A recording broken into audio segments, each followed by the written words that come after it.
power of television. We almost had to do a little bait and switch that time, but we're good. We're back here on Condors Unleashed. Ryan Holt, Kevin Bartle inside the Dignity Health Studios here inside the Bakersfield, California. Pizza just arrived as well, so everything's a lot better right now. We got Coach, all is Joey right Leach with the is world. here, Pizza's here, Stephen Gady's here, and we're going to roll along here with our Coach's Corner segment, and joined, of course, by Condors head coach Troy Mann. And Coach, I mean, we don't want to harp on it. A tough weekend up in Alaska, but if you get this out of the way early in the season, do you get the feeling that, you know, some adversity early in the season might help this team as the season progresses here?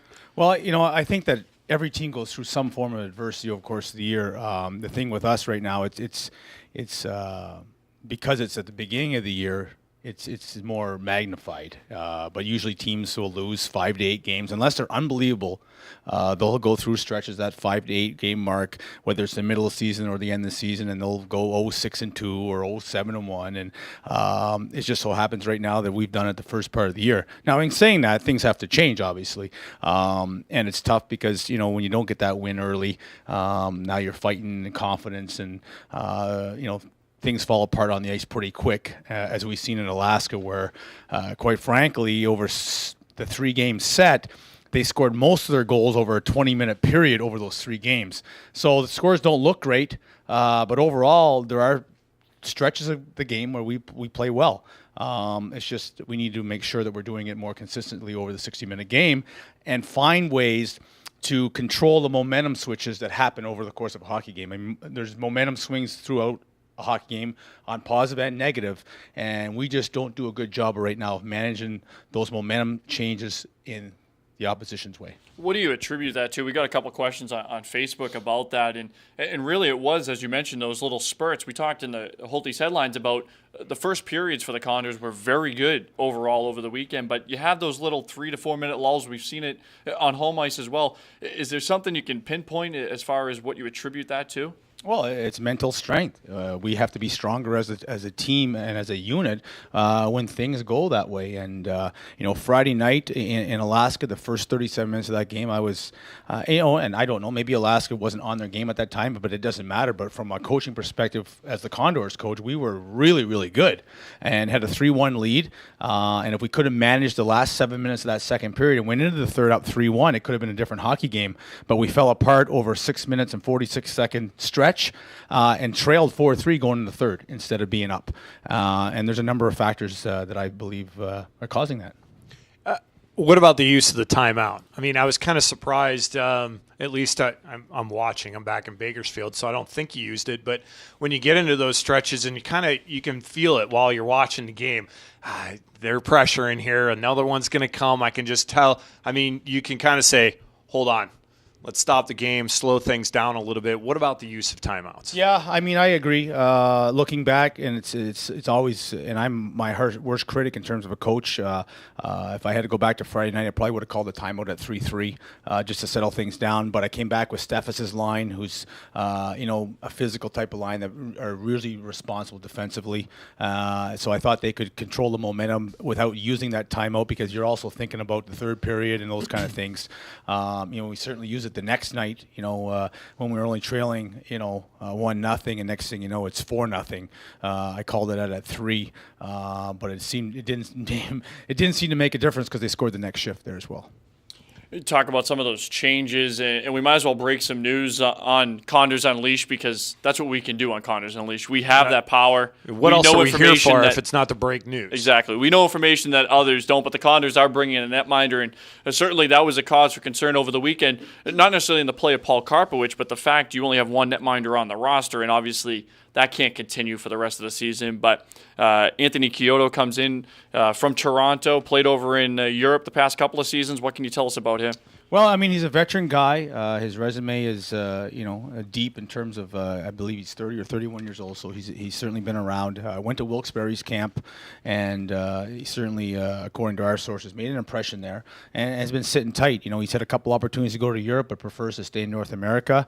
He's been skating back in Canada with his coach, and you know, obviously, you know, the bun's going to be up over a, you know, not extended period of time, but we're hearing a few weeks here just with Edmonton's goaltending situation. We had to bring someone in, and it certainly was a concern last week going up to Alaska with 3-3 with a goalie. But so Andy's going to come in and hopefully give us a lift here from the goaltending perspective. There's been a lot of pressure on Carpo, and we need to be better in a lot of areas, and goaltending is certainly one.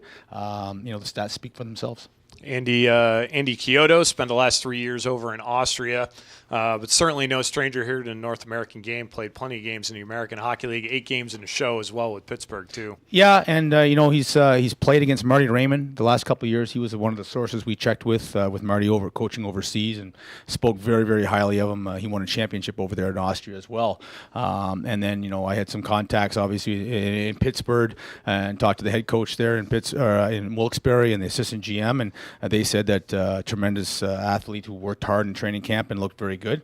So, in terms of where we're at this stage of the season, we needed someone, and Andy was available and willing to come in, and we'll see what he brings to the table this weekend.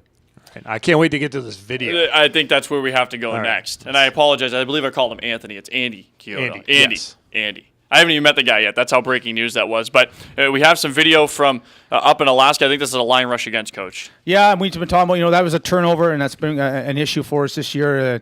We just didn't pick up our man here. I mean, it's we want to close the gap. We want to play tight. And if the forward can't catch the guy by the red line, he's got to fan out and pick up that guy. And we just didn't do a good job there. I mean, here's a decent forward check in terms of our F1. We have one guy outside the dots. Now he needs to close on him. 2 guys going at the one, and then our Oak City D who kind of out to lunch there, not closing and cutting that ice in half. Those things happen. On a positive side here, we got a couple goals for. Chip to the strong side, which I'm looking for. Great forecheck. We're physical. We're saving pucks on the weak side here, and this is early in the game in Alaska when we look dynamite. We got an F3 there, which we want to have and need to have more. We're working the goal line. We're working hard. We got a good triangle offense going there, as you can see. Low to high, which I'm talking about a lot, and a little shot. And look at all the bodies in front. It's a goal. It's not rocket scientists. We just got to do more of that. Our power play, which has been anemic at best this year, and not happy with it, but I seen some good stuff on Friday night. We scored a nice goal. We had some rotations. We had a shot from the point with a couple rebound chances, and then that opened up the weak side, and Knaxton made a great play. But we bring it to the weak side to cool it off. A shot, and as I say, a rebound by Steffes, another opportunity by Collins. That's 2 grade A's right there. A good save by our D-man here, and then we reload it, and we get into our spots here. And we're going to probably see another rotation here before Knaxton puts the puck in. But this is what we need to see more of from our power play and our big guns here. And you can see Alaska's getting puck focused here. Another rotation. And we talked about that. Now they get puck focused, and Knaxton, who's got great hands, buries a puck.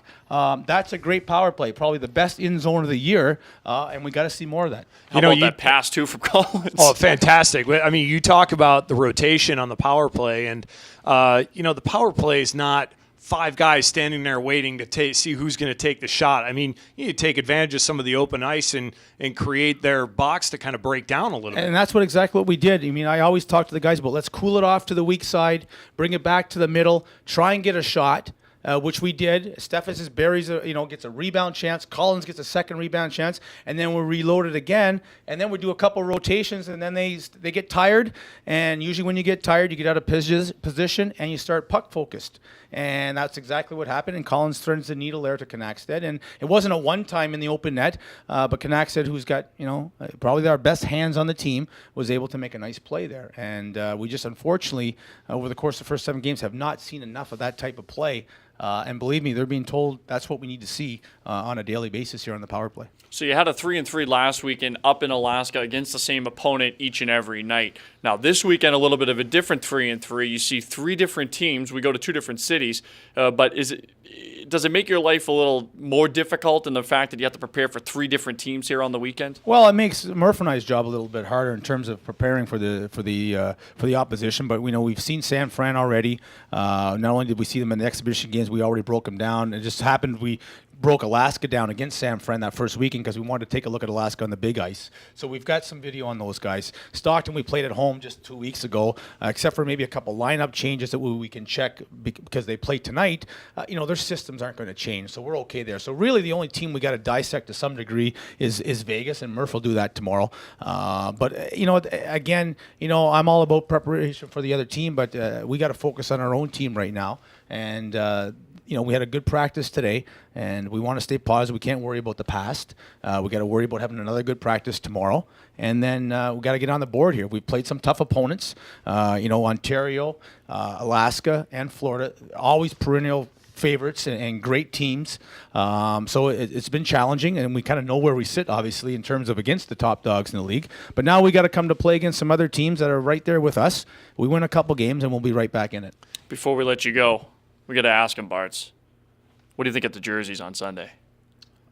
Oh, I love them. I don't even think He doesn't even know. He doesn't even know. He's so I haven't focused. seen him yet, boys. He's got work to do. He's got work to do down there. Well, Troy, we appreciate the time as always, Thanks, coming on here in Coach's Corner. That's it for Coach's Corner. When we come back, Joey Leach will be right here. We'll eat some Mountain Mike's pizza as well. It's all coming up Pizza. on Condors Unleashed from the Bakersfield Californian on Bakersfield.com and Fox Sports Radio 970. Stay tuned.